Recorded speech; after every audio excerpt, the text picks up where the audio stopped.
নমস্কার বন্ধুরা, জানা কিচেন সবাইকে স্বাগত। আশা করি সবাই ভালো আছেন। আজকে তৈরি করব মুসুরি ডালের পেঁয়াজি। আমরা এখানে 250 গ্রাম মুসুরি ডাল শিলপাটায় বেটে নিয়েছি। আমাদের লাগছে, আমরা এখানে বড় সাইজের একটি পেঁয়াজ কুচি এবং এখানে 4টে কাঁচা লঙ্কা কুচি দিয়েছি।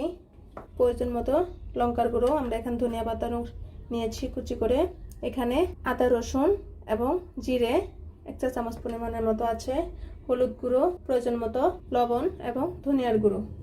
আমরা প্রথমেই ডালটাকে প্রয়োজন মতো হলুদ গুঁড়ো দিয়ে দিব, 1 চা চামচ পরিমাণের মতো লঙ্কার গুঁড়ো, 1 চা চামচ পরিমাণ মতো ধনিয়ার গুঁড়ো, 1 চা চামচ পরিমাণ মতো জিরে বাটা এবং 1 চা চামচ পরিমাণের চেয়ে কম আদা রসুন পেস্ট এবং এখানে পেঁয়াজ কুচি, লঙ্কা কুচি দিয়ে দিব, ধনিয়া পাতা। আমরা সবটি উপকরণ একসাথে মেখে নিব।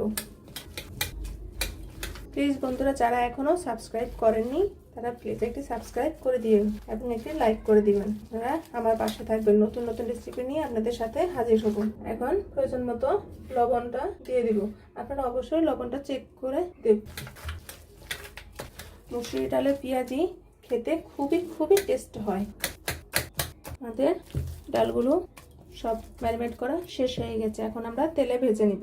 আমরা একে একে পেঁয়াজিগুলো দিয়ে দিচ্ছি। এভাবে হাতের সাহায্যে আপনি বড় বড় করে আপনি যতটুকু সাইজে দিতে পারেন আপনার পছন্দ,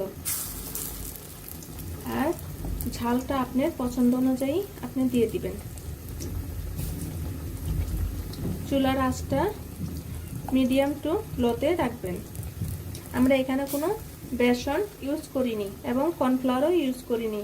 এমনি মুসুরি ডাল হাই টু লোতে দিলে, হাইয়ে দিলে চুলার আঁচটা পেঁয়াজিগুলো মচমচে হবে না, এবং লো টু মিডিয়ামে রাখবেন। তাতে পেঁয়াজিগুলো অনেক মচমচে হবে এবং খেতেও অনেক টেস্টি হবে। আমরা এখন পেঁয়াজিগুলো আস্তে আস্তে উল্টিয়ে নেব। আপনি বিকালের নাস্তা হিসাবেও ব্যবহার করতে পারেন।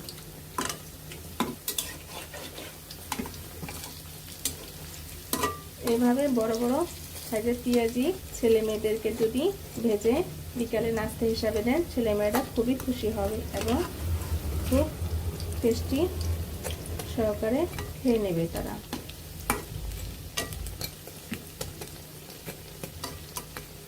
আমাদের পেঁয়াজিগুলো হয়ে গিয়েছে, এখন আমরা নামিয়ে নিব।